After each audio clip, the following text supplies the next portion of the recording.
সেনাপ্রধান আমাকে ডেকেছিলেন ওনার বাসায়, এবং আমাকে এর আগের দিন রাত 12:20 উনি টেলিফোন করে বলেন আপনি একটু আমার বাসায় আসবেন, এবং সকাল 10টায়।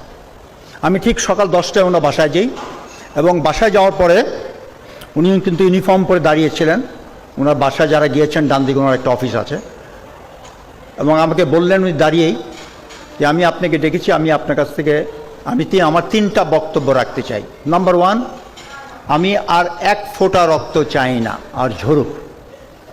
দ্বিতীয়, উনি বললেন আমি কোনো ক্ষমতা চাই না।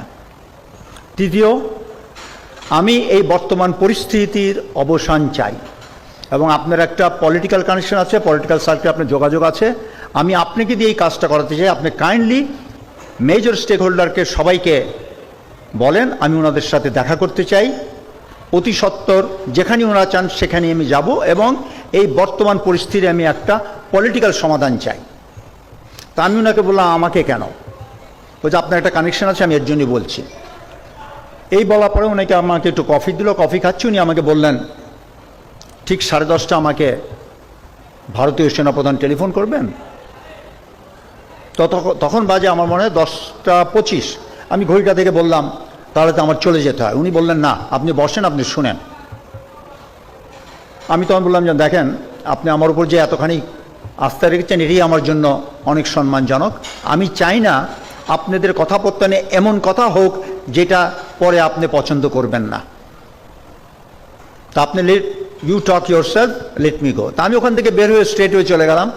গলফ কোর্সে আমি গাড়ি রেখেছিলাম, তো ওখানে যেয়ে আমি প্রথমে ফখরুল ভাইকে, বিএনপি সেক্রেটারিকে টেলিফোন করলাম যে দিস ইজ দি মেসেজ। উনি বললেন ভেরি ওয়েলকাম মেসেজ, আমি একটু আমাদের নেতার সাথে আলাপ করে আপনাকে জানাবো। তখন আমি ওনাকে বললাম যে দেখেন আমার তো সবার টেলিফোন নাম্বার নাই পলিটিক্যাল নেতাদের, আপনি আমাকে নাম্বারগুলো, আপনি এই কাজটা করেন। উনি বললেন যে নো, এটা আপনাকে দায়িত্ব দিয়েছেন, আপনিই করেন। তা আমি বের হই, উনি আমাকে তার নাম্বারগুলো দেন, আমি যোগাযোগ করে যতজনকে পেরেছি খবর দিয়েছি। ওই খবর দিয়েই কিন্তু আমি ঠিক মনে আনুমানিক 11টার দিকে আমি এই রাওয়ার সামনেই যে চত্বরে তখন বক্তব্য রাখছিলেন, জামিল ছিলেন, সাকত স্যার ছিলেন, ব্রিগেডিয়ার শাহিদুল আনাম ছিলেন, ওনারা সবাই ছিলেন, এবং ওনাদের সাথে এই প্রসেশনে যোগ দেই। তো তখন আমি আনুমানিক তখনই আন্দাজ করতে পেরেছিলাম যে বড় কিছু একটা হতে যাচ্ছে। তবে সেই দিনই যে পতন হবে এটা আমারও ধারণা ছিল না।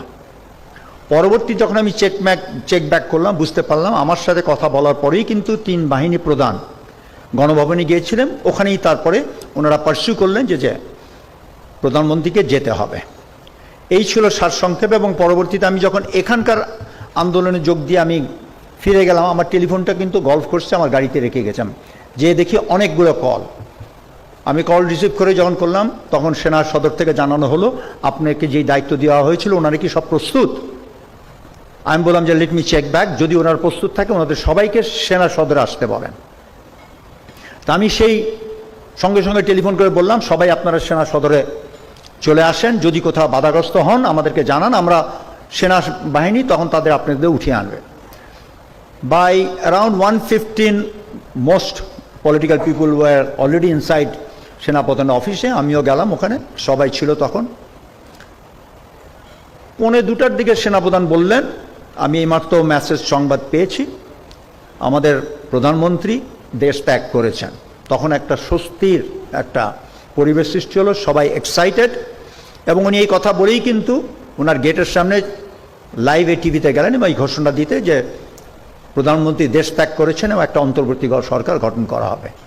তো উনি ওখান থেকে ফিরে এসে সব পলিটিক্যাল নেতাদেরকে বললেন যে আমি এখন রাষ্ট্রপতির কাছে যাব, আপনারা যদি আমার সাথে যান তাহলে এটা ভালো হয়। তখন অনেকেই বললেন যে না এটা আপনার ব্যাপার, আপনিই যান, আপনারা করে দেন। তখন আমিও ইন্টারভিউ করলাম। তখন আনিস ভাই ছিলেন জেপি পার্টি, উনিও বললেন যে নো, উই মাস্ট অল গো।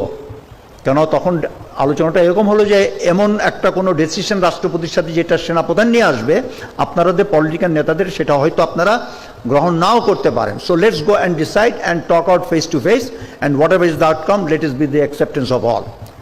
ওই ডিসিশনের উপরে নির্ভর করে 2টা কোস্টার দেওয়া হলো, সব political in the coasters, 3 services chief, এপিসিএন নিয়ে। ঠিক 3টার সময় আমরা সেনাপ্রধানের অফিসের সামনে থেকে রওনা দিলাম বঙ্গভবনে। যেই মুহূর্তে আমরা পৌঁছালাম আমাদের মেইন গেটে ক্যান্টনমেন্টে, তখন তো জনস্রোত, জন উল্লাস। তা আমরা 3টার সময় বের হয়ে 7টার সময় আমরা পৌঁছালাম বঙ্গভবনে, মাগরিব নামাজ পড়লাম, 7:30টায় রাষ্ট্রপতি আসলেন। রাষ্ট্রপতির সংক্ষিপ্ত বিবরণ রেখে উনি মির্জা ফখরুল ইসলাম আলমগীর ওনাকে বক্তব্য রাখতে বললেন। উনি ওনার বক্তব্য রেখে ওই মুহূর্তে বললেন যে বেগম খালেদা জিয়াকে এই মুহূর্তে ওনাকে কারাবন্দি থেকে ওনাকে স্বস্তি দিতে হবে। তখন রাষ্ট্রপতি একটু অবজ্ঞা করলেন, বলেন যে দেখেন 3 দিন 4 দিন পরে তো আমরা একটা ইন্ট্রিম গভর্নমেন্ট করব, let the interim government decide যে ওনার ব্যবস্থার সম্বন্ধে। তখন কিন্তু সেনাপ্রধান, I am telling you right on the face of everybody, উনি বলেন যে no sir, you have the authority, you are the sole person, you have to release Begum Khaleda Zia instantly. আচ্ছা, এরকমভাবে সবাই বলার পরে আমার পাল্লা যখন এসেছিল আমি কিন্তু 3টা বলেছিলাম। 3টা কথা হচ্ছে, একটা কথা হচ্ছে যে পুলিশকে নিয়ে, কেন ডিজিএফআই চিফ তখন ওই কনফারেন্সে ছিলেন এবং ক্ষণে ক্ষণে উনি he was giving a running commentary as to what is happening in the various police stations in Dhaka. তো তখন ওই বক্তব্যে আমি বললাম যে দেখেন, পুলিশের যে অবস্থা আমরা সবাই জানি কেন পুলিশের এই করুণ অবস্থা। এই মুহূর্তে আমরা পুলিশের যেরকম প্রয়োজন, সেনাবাহিনী কিন্তু ক্ষণেকের জন্য হয়তো আইন শৃঙ্খলা পরিস্থিতি দেখভাল করতে পারে, কিন্তু বাস্তবে কিন্তু সেনাবাহিনী এইটা দিকক্ষণ করতে পারবে না। তাই পুলিশকে আস্থা আনতে হলে পুলিশে যারা বেশি বাড়াবাড়ি করেছে তাদেরকে ধরে অ্যারেস্ট করে তাদেরকে জনসম্মুখে যদি দেখা হয়, আইন তার নির্ধারিত গতিতে তার ব্যবস্থা নেবে, তাহলে হয়তো জনগণের মধ্যে সেই আক্রোশটা কমবে। দ্বিতীয় কথা ছিল যে ওই সময় একটা খবর ছিল সব জায়গায় যে সব নেতারা পালিয়ে যাচ্ছে এয়ারপোর্টের মাধ্যমে। এয়ার চিফ ওখানেই ডিসিশন দিলেন airport will be closed immediately. The third point, আমাকে হাসান নাসির টেলিফোন করেছিল যখন আমি ওখানে বসেছিলাম রাষ্ট্রপতি ভবনে, যে এখানে আমরা আয়নাঘরের সামনে ডিজিএফের সামনে আমরা এবং যারা ক্ষতিগ্রস্ত পরিবার, যাদের পরিবাররা ঘুম খুন হয়েছিল তারা এখানে দাঁড়িয়ে আছে, আমরা এই আয়নাঘরে যারা আছে তাদেরকে আমরা এখান থেকে বের করে আনতে চাই। আমি এই কথাটা রাষ্ট্রপতির সামনে উঠালাম। রাষ্ট্রপতি একটু আশ্চর্য হলেন, আয়নাঘর বলতে কিছু আছে কি না। উনি একটু সন্দেহ পোষণ করলেন। আমি বললাম যে দেখ মহামান্য রাষ্ট্রপতি, আয়নাঘর আছে কি না এটা আমিও জানি না, আপনিও জানেন না। Whether is virtual or real we have no idea. এখানে তো ডিজিএফআই চিফ আছেন, লেট হিম ক্লিয়ার। ওই মুহূর্তে সেনাপ্রধান কিন্তু স্টেজে বললেন, sir I will take care of it, they will all be released. So that was the scene that day. তখন কোনো কারোর প্রশ্ন বিপ্লবী সরকার কারোর মনে আসে নাই, সবাই কিন্তু প্রশান্তিতে শান্তিতে ছিল যে স্বৈরাচার পালিয়েছে।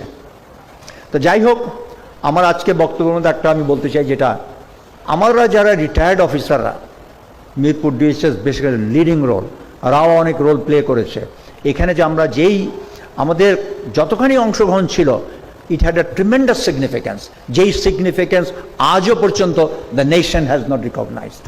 And we as a team, আমার মনে is time we must recognize. কেন 3, 4, 5 এই 3 দিনের মেইন ঘটনা এবং আমাদের রিটায়ার্ড অফিসারদের পারফরমেন্সের জন্যই কিন্তু, আমাদের বিদ্রোহের জন্যই কিন্তু সেনাবাহিনীর উপরে এটা একটা বিরাট প্রভাব পড়েছে এবং সেই প্রভাবের পরিপ্রেক্ষিতেই কিন্তু আমি মনে করি হাসিনার তক্তা উল্টাইছে। তো আমাদের এই স্বীকৃতি অবশ্যই দিতে হবে।